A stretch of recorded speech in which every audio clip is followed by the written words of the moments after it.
Iniulat na nagbanta umano ang China laban sa Estados Unidos dahil sa bago nitong batas na nagpapahintulot sa Chinese military na atakihin ang mga foreign vessels sa South China Sea, lalong-lalo na ang mga warships na iligal na lalapit sa kanilang mga artificial islands. Ang National People's Congress Standing Committee sa Beijing ay nagpasa ng batas na hayagang nagpapahintulot sa Chinese military na gumamit ng dahas at iba pang mga pamamaraan upang mapigilan ang paglapit ng mga foreign vessel o warship sa mga kinokontrol nitong teritoryo sa South China Sea.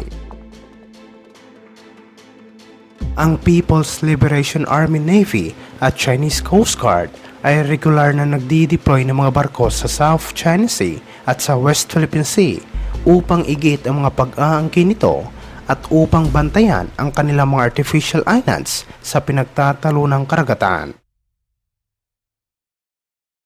Regular din na nagpapadala ng mga barko ang US Navy sa South China Sea upang magsagawa ng freedom of navigation at upang bigyang babala ang komunistang bansa at ipakita ang suporta ng Estados Unidos sa mga kaalyado nito sa Timog Silangang Asya.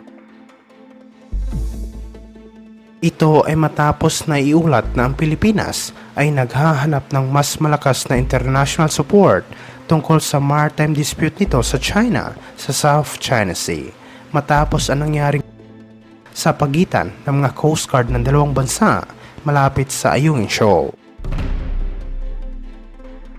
Sinabi ni Defense Secretary Gilberto Teodoro na palalakasin ng Pilipinas ang mga multilateral activities nito kabilang ang pagsasagawa ng mga Freedom of Navigation Patrol sa West Philippine Sea na kung saan pilit na inaangkin ng China.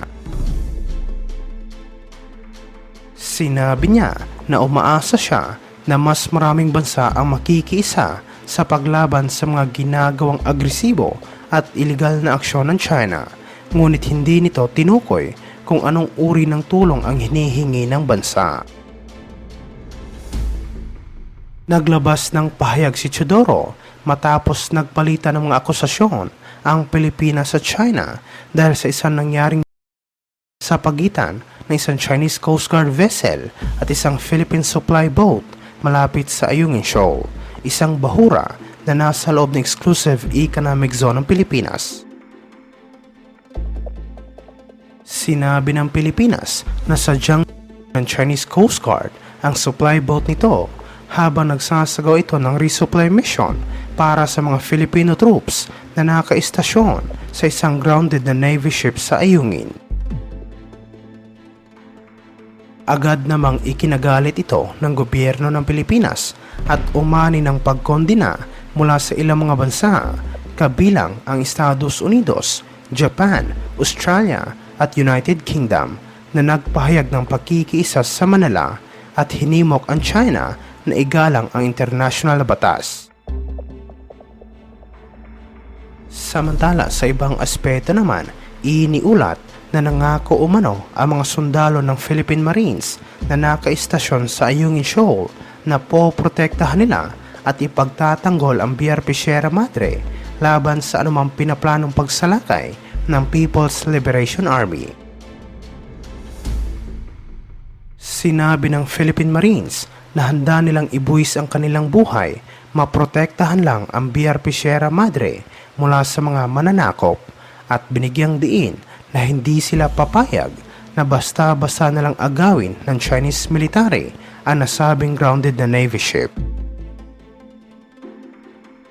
Matatandaan na hinimok ng isang Chinese general si President Xi Jinping na pwersahang agawin ang Ayungin Shoal mula sa Pilipinas sa pamamagitan ng pagsasagawa ng isang malakas na pag-atake sa lugar.